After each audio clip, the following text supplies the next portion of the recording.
কেন বাবা, তোমার কি কেউ নেই? ওগো আমার কেহ নাই গো,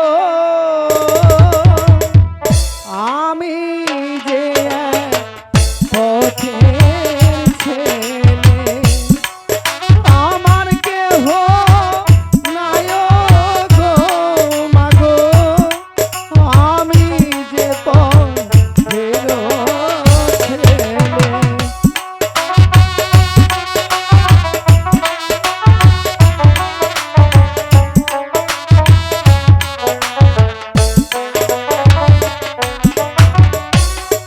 সবাই থাকে দালান কুঠায়, আমি থাকি গাছতলায় মাগো।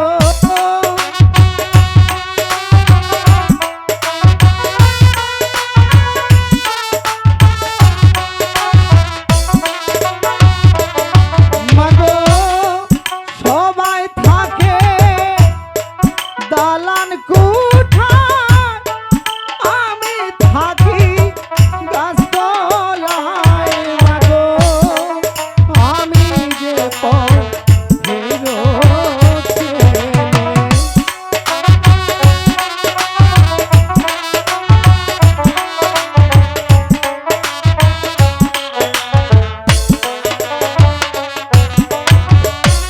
সবাই পরে চিকন ধুতি, আমি গামছা গো মাগো।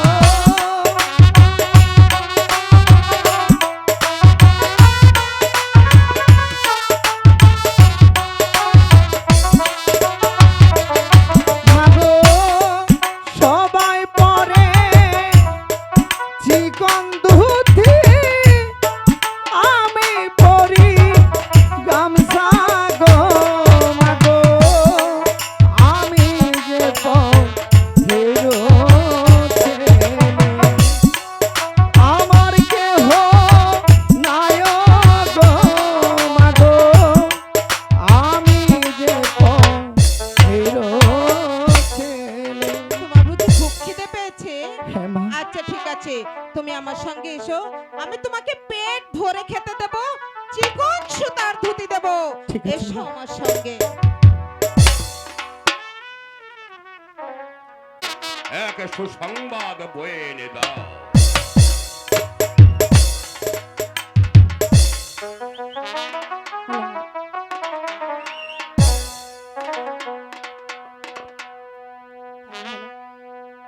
শোনেন শোনেন শোনেন বাচ্চা গো, ও বাচ্চা বলি যে আপনারে খাইবো, ছেলে জন্ম হইছে আপনার ঘরে। যাবো না।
যাও এবার যার যার গৃহে ফিরে যাও।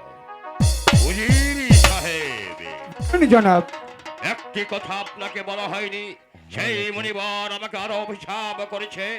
আমার পুত্রের বয়স যেদিন 12 দিন পূর্ণ হবে, সেই 12 দিনের পুত্রের সঙ্গে 12 বছরের কন্যার বিবাহ দিয়ে সেই রাত্রে তাকে নির্বাসনে পাঠাতে হবে। তার পূর্বে আমি আমার পুত্রের নাম রাখতে চাই। এবার রাজ জ্যোতিষীকে তলব করুন। কে আছিস? রাজ জ্যোতিষীকে দরবারে পাঠাচ্ছে। এই কয়াকালী কণ্ঠেশ্বরী, কয়া দিলে কইতে পারি। ধুলা নারী ধুলা ধারি, ধুলাই পড়লো হাত, ধুলার মধ্যে বসে আছে মহাদেব শিব শঙ্করের বাপ। জনাব, আমায় কিসের জন্য স্মরণ করেছেন? রাজ জ্যোতিষী, কয়া ফেল দেন। মহান আল্লাহ তাআলার ইচ্ছায় আর এক মনিবরের আশীর্বাদে আমি এক পুত্র সন্তানের পিতা হয়েছি। তাই তোমাকে দরবারে ডাকা হয়েছে। তুমি আমার পুত্রের নাম রেখে দাও। কিন্তু জনাব, আমাকে 5 মিনিট সময় দিতে হবে, আমার 5 পুঁতি ঘেটে দেখতে রাজ হবে। জ্যোতিষী, হ্যাঁ। 5 মিনিট নয়। রাজ জ্যোতিষী, 5 মিনিট নয়, তোমাকে 20 মিনিট সময় দেওয়া হলো। তুমি 5 দেখে আমার সন্তানের নাম রেখে দাও। হরে কৃষ্ণ হরে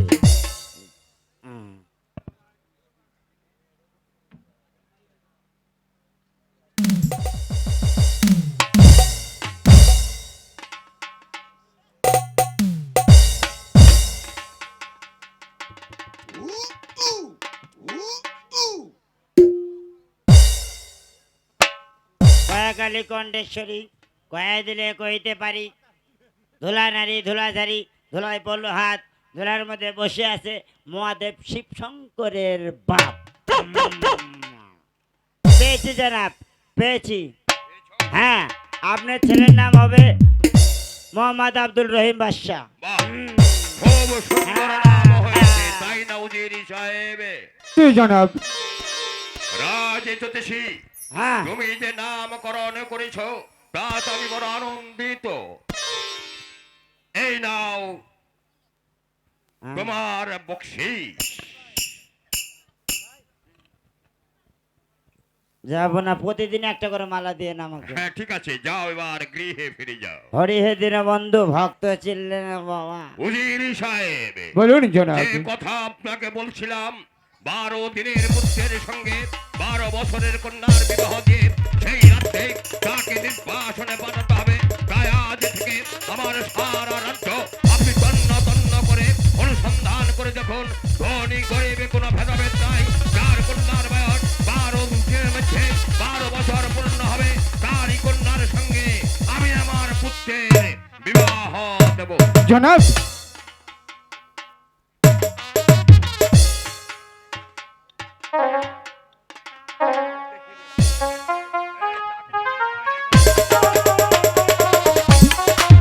বলুন উজির সাহেব, আপনার আজ অনুমতি নিয়ে। বছরের কন্যা। না জনাবে, আমি কোথাও 12 বছরের কন্যার সন্ধান করতে পারিনি। তবে জনাবে, আপনি যদি আমাকে আরেকটি বার সুযোগ দিন বা আদেশ দিন, তাহলে আমি চলে যাব রাজ্যের এক প্রান্ত থেকে অপর প্রান্ত, জীর্ণ কুটির থেকে রাজমহল পর্যন্ত এই 70 লক্ষ প্রজাদের ঘরে দাঁড়িয়ে গিয়ে ঘুরে দেখব কার গৃহে রয়েছে 12 বছরের কন্যা। যার গৃহে থাকবে 12 বছরের কন্যা, সেই কন্যা এবং কন্যার পিতাকে রাষ্ট্রীয় মর্যাদা দিয়ে আমি আপনার দরবারে হাজির করবো। হবে না, তার আর প্রয়োজন হবে না। আপনাকে আমি আদেশ করেছিলাম এবং অনুরোধ করেছিলাম 12 বছরের কন্যার সন্ধান করতে।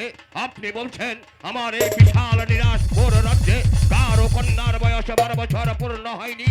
এই কথাটা আমাকে বিশ্বাস করতে হবে। এসে আমি নিজেই দেখছি এই কে আছে, এসে রাজে জ্যোতি। হরে কৃষ্ণ হরে, গুরুর সেবা যেবাদন করে অনাষ্টে সে বৈকুণ্ঠে যেতে পারে। ধুলা নারী ধুলা ধারি, ধুলাই পড়লো হাত, ধুলার মধ্যে বসে আছে মহাদেব শিব শঙ্করের বাপ। বলেন জনাব। রাজে জ্যোতিষী, হ্যাঁ, কয়া ফেল দেন। আজ থেকে 11 দিন পূর্বে তুমি আমার পুত্রের নাম রেখে দিয়ে গিয়েছিলে। এবার তোমাকে গণনা করতে হবে আগামী দিনের মধ্যে আমার রাজ্যে কার কন্যার বয়স 12 বছর পূর্ণ হবে। 12 বছর পূর্ণ হবে, তাহলে জনাব আমাকে আজ 10 মিনিট সময় দিতে হবে, আমার পাঁচি পুঁতি কেটে দেখতে হবে। 10 মিনিট নয় রাজ জ্যোতিষী, 10 মিনিট নয়, তোমাকে 1 ঘন্টা সময় দেওয়া হলো। হ্যাঁ। তুমি ভালো করে পাঁচ পুঁজি দেখে 12 বছরের কন্যার সন্ধান করে দাও। হরে কৃষ্ণ হরে, গুরুর সেবা যে বাজন করে অনাষ্টে সে বৈকুণ্ঠ হয়ে যেতে পারে। দেখি বাবা চশমা বাড়াও।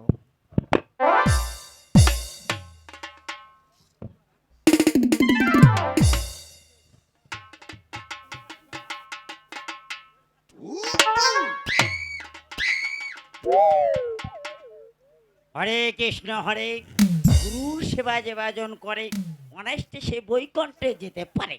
ধুলা নারী ধুলাঝারি, ধুলাই পড়লো হাত, ধুলার মধ্যে বসে আছে মহাদেব শিব শঙ্করের পা।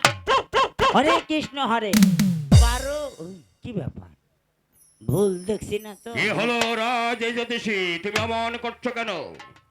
হরে কৃষ্ণ হরে, 12 পেয়েছি জনাব, হ্যাঁ পেয়েছি। বলো কার ঘরে রয়েছে 12 বছরের কন্যা? হরে কৃষ্ণ হরে, 12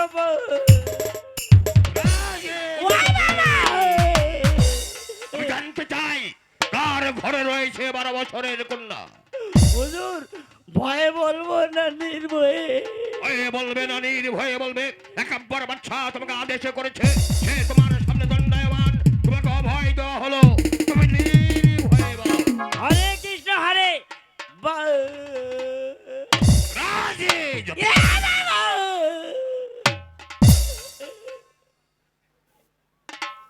হরে কৃষ্ণ হরে, 12 বছরের কন্যা আছে আপনার উজিরি সাহেবের ঘরে। কি বলবে? মা রূপবানের বয়স আগামী শুক্রবার আসলে 12 বছর পূর্ণ হতে চলেছে। আর রূপবানের বয়স 12 বছর পূর্ণ হবে। এই নাও রাজে জ্যোতিষী তোমার বকশিশ। এবার এসো আমার বকশিশ দিলেন জানাব জায়া। এসো। হরে কৃষ্ণ হরে, গুরুর সেবা যে বাজন করে।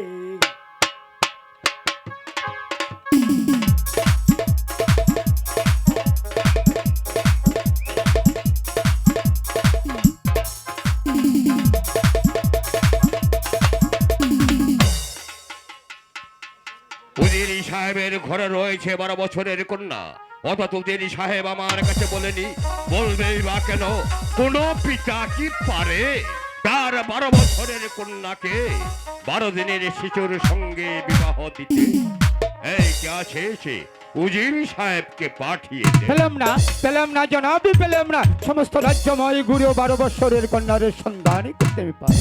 আমি পেয়েছি উজিরি সাহেব, আমি পেয়েছি। পেয়েছেন জনাবে, তাহলে একটি বাড়ি খুলে বলুন কার গৃহে রয়েছে 12 বছরের কন্যা। এই মুহূর্তে আমি উল্কার বেগে ছুটে যাব, সেই কন্যা এবং কন্যার পিতাকে রাজকীয় মর্যাদা দিয়ে আমি আপনারই দরবারে হাজির করব। উজিরি সাহেব, বলুন জনাব। যেতে হবে না উজিরি সাহেব, যেতে হবে না। উজিরি সাহেব, বলুন জনাব। আপনি আমার বিশ্বস্ত রাজ কর্মচারী। একটা সন্তানের জন্য একদিন আপনি আমাকে বলেছিলেন, আমার লাখ লাখ প্রজার কণ্ঠে কণ্ঠ মিলিয়ে বলেছিলেন, আমার মুখ দর্শনে আপনাদের অন্য জোটে না। তাই তো আমি রাজ্য ছেড়ে, আমার সিংহাসন ছেড়ে আত্মহত্যা করতে গিয়েছিলাম। এক মুনিবারের আশীর্বাদে আমার পুত্র সন্তান হয়েছে। আপনি কি চান না উজিরি সাহেব আমার সন্তানে বেঁচে থাকুক? অবশ্যই জনাবে। তা যদি চান উজিরি সাহেব, তা যদি চান, তাহলে আর আমার সঙ্গে ছলনা করবেন না, গোপন করবেন না। আপনারই ঘরে রয়েছে মা রূপবানের বয়স আগামীকাল 12 বছর পূর্ণ হবে। তাই আপনার কাছে আমি হাত জোর করে অনুরোধ করছি, আপনার কন্যাকে আমার পুত্রের সঙ্গে বিবাহ দিয়ে আমার পুত্রের প্রাণ রক্ষা করুন। দুষ্টকে মাফ করবেন জনাব। বাদশার ছেলের সঙ্গে উজিরের কন্যার বিবাহ এই যে আনন্দের বিষয় জনাবি, কিন্তু বিয়েটা এই নয় যে একটা পুতুল খেলা হয়, খেললো মনে হয় ভেঙে ফেলে দিল। আমি পারবো না জনাবি একটা 12 দিনের শিশুর সঙ্গে আমার একমাত্র মাতৃহীনা মা রূপবাড়িকে তুলে দিতে জনাবে। আপনি আমাকে ক্ষমা করুন জনাব। জানি উজিরি সাহেব, জানি আমি সবই বুঝতে পারি। শুধু আপনি কেন উজিরি সাহেব, শুধু আপনি কেন, কোন পিতাই পারবে না তার 12 বছরের কন্যাকে 12 দিনের পুত্রের হাতে তুলে দিতে। কিন্তু আমি নিরুপায়, অসহায়। আপনি আমাকে ফিরিয়ে দেবেন না, অবজ্ঞায় ফিরিয়ে নেবেন না আপনার মুখ। আমার পুত্রের প্রাণ রক্ষা করার জন্য আজ আকবর বাদশা আপনার কাছে নত জানু হয়ে ক্ষমা প্রার্থনা করছে। কোনদিন কারো কাছে আমি মাথা নত করিনি। আজ আপনার কাছে আমি অনুরোধ করছি, আপনার কন্যাকে আমার পুত্রের সঙ্গে বিবাহ দিয়ে আমার পুত্রের প্রাণ রক্ষা করুন। দুষ্টকে মাফ করবেন জনাবে। আপনি আমার মনিবি, আমি আপনার একান্ত চিরিয়ালা জনাবে। কিন্তু এমন দাবি আপনি করেছেন যে এই দাবি আমি কেন, এই পৃথিবীর কোনো পিতা পারে না একটা 12 দিনের শিশুর সঙ্গে একটা 12 ঈশ্বরের মেয়েকে বিয়ে দিতে। আমি পারবো না জনাবে, আমি পারবো না। আপনি আমাকে আপনার দরবার থেকে যেতে দিন। দাঁড়ান, উজিরি সাহেব, আপনি জানেন একাব্বর আদেশ পালন না করলে তার শাস্তি কত ভীষণ, কত ভয়ঙ্কর হতে পারে। অবশ্যই জানি জনাবে। আপনি হয়েছেন নিরাশপুরের আলী আকবর বাদশাহ একাব্বরে, আর আমি হয়েছি সামান্য চিরিয়ালা। আপনার আদেশ যদি আমি অমান্য করি, হয়তো আপনার বিচারে আমার প্রাণদণ্ড হতে পারে। ওগো জাহাপনা, আমি হাসতে হাসতে আমার জীবনটাকে বিলিয়ে দেব, তবু আমি পারবো না একজন পিতা হয়ে একটা মেয়ের সর্বনাশ করতে। আপনি আমাকে শোনা করুন জনাব। তাই হবে, তাই হবে উজিরি সাহেব। সেই আদেশে আপনাকে দাবি দিচ্ছি, মৃত্যুর জন্য আপনি প্রস্তুত হয়ে যান। এই কে আছে এসে জল্লাদকে না!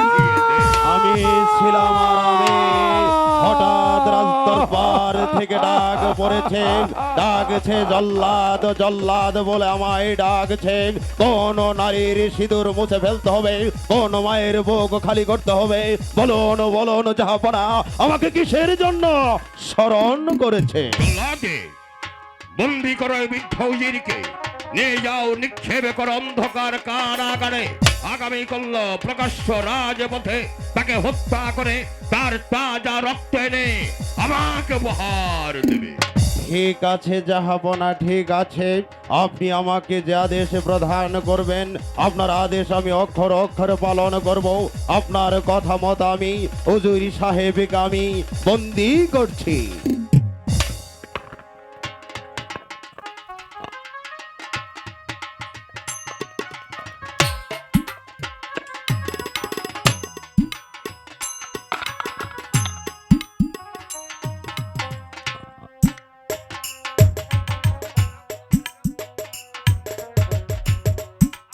আসুন আসুন উজির সাহেব। দাঁড়াও ভাই ঘাতক জাহাপনা, দীর্ঘদিন আমি আপনার পাশে থেকে আপনার রাজ দরবারের কর্মচারী হিসাবে আপনার দায়িত্বগুলি পালন করেছি জনাব। আজ আমি পিতা হয়ে আমার কন্যাকে যখন আপনার 12 দিনের শিশুর হাতে তুলে দিইনি, তার জন্য আমার হত্যার আদেশ হয়েছে জাহাপনা। তবু আমি খোদা তাআলার কাছে সন্তুষ্ট জনাবি। আমি মরে গিয়েও আমার মাকে আমি বাঁচাতে পারবো, আমি মরে গিয়েও আমি বাঁচাতে পারবো। কিন্তু জনাব, আমি যাবার পূর্বে শুধু আপনাকে একটা অনুরোধ করে যাচ্ছি জনাব। আপনার আদেশে আগামীকাল প্রত্যুষে হবে আমার প্রাণ দণ্ডের আদেশে। হাসতে হাসতে আমি আমার জীবনটাকে বিসর্জন দিয়ে দেবো জনাবে। কিন্তু যাবার পূর্বে এই কথাটি আমি আপনাকে বলে যাচ্ছি, আমার অবর্তমানে যেন আমার একমাত্র মেয়ে মা রূপপালিকে অন্যায়ভাবে ছিড়িয়ে না নয়, অন্যায়ভাবে ছিড়িয়ে না নয়, ছিড়িয়ে না নয়।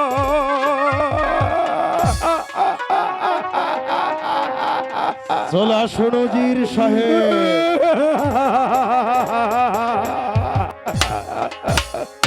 কি? আমার মনটা দুর্বল হয়ে পড়ছে কেন? তাহলে কি উজির সাহেবকে হত্যার আদেশ দিয়ে আমি অন্যায় করেছি? না, অন্যায় আমি করিনি, অন্যায় আমি করতে পারি না।